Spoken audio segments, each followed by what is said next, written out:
A light magnitude 3.2 earthquake hit 4.5 kilometers, 2.8 miles, away from Roxas, Cagayan Valley, Philippines, in the afternoon of Tuesday, June 3, 2025 at 4:01 p.m. local time, GMT+8.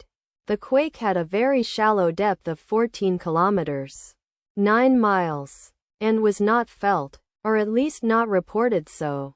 First to report, PHIVOLCS after 4 minutes.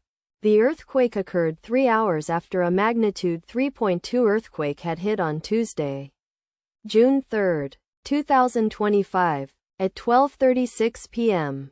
GMT+8 local time, in 1.1 kilometers, 0.7 miles, distance to the west. Data source from Volcano Discovery. Did you feel it? Let us pray. May the earthquake that occurred not affect our brothers and sisters there. May the earthquake not happen again. And may God protect everyone. Amen.